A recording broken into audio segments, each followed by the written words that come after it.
salah satu media untuk tempat menulis aksara Batak itu pada zaman dahulu itu pada ruas bambu. Ini dipilih bambu yang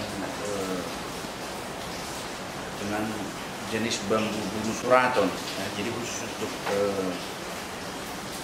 namanya untuk menuliskan aksara Batak itu dari bulu suraton, kemudian dibentuk sedemikian rupa dengan melihat tekstur yang lebih rata.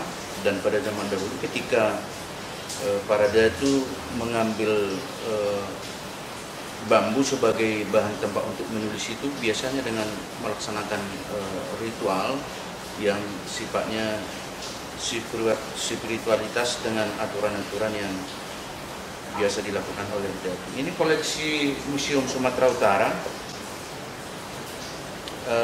dengan panjang 2 meter 22 cm yang terdiri dari 5 ruas.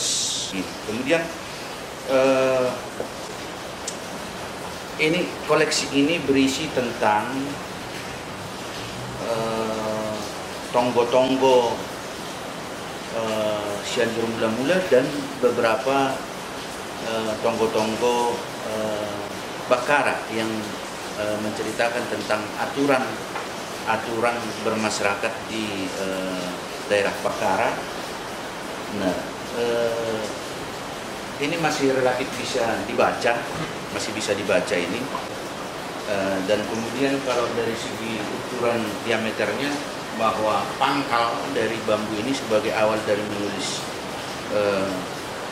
naskah ini ada sepanjang 22 cm dan ujungnya ini dengan diameter 20 cm. Ini naskah yang pertama.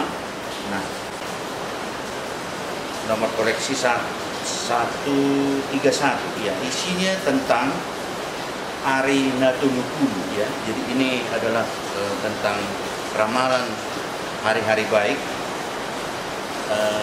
Naskah ini panjangnya 1 meter 23 cm yang terdiri dari 3 ruas bambu. Koleksi ini berukuran di pangkalnya ini 17 cm dan ujungnya 15 cm ya. Nah, koleksi ini kalau saya perhatikan masih bisa dibaca, belum terlalu kusam dan beberapa bagian masih terang, masih bisa dibaca. Ini tadi isinya tentang Pane Nabulu. Ya, Pane Nabulu itu dewa penting di dalam perhitungan ilmu perbintangan di Batak itu, Pane Nabulu. Nah, kemudian yang ini tadi panjangnya belum saya sampaikan, panjangnya ini 1 meter 15 cm terdiri dari bukan ini, tetapi koleksi yang 128 ini, koleksi 128. Nah, yang ini dia. Ini koleksi 128 ini tadi yang berisi tentang Pane Nabulu ya. Ini yang berisi Pane Nabulu. Yang kemudian yang koleksi 131 itu tadi tentang Ari Natulukulu. Nah, ini panjangnya 1 meter 15 yang terdiri dari 3 ruas bambu. Diameter pangkalnya sepanjang 17,5 cm, kemudian ujungnya ini 16,5 cm. Nah, koleksi yang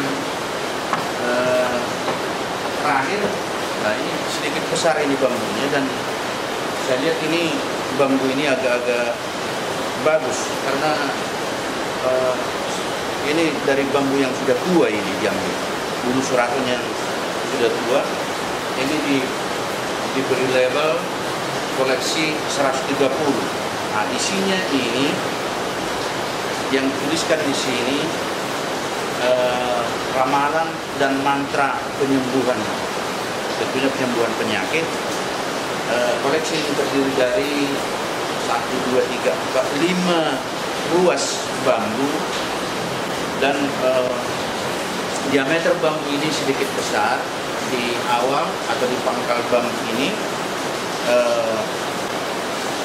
berdiameter 21 cm, kemudian di ujungnya 18 cm.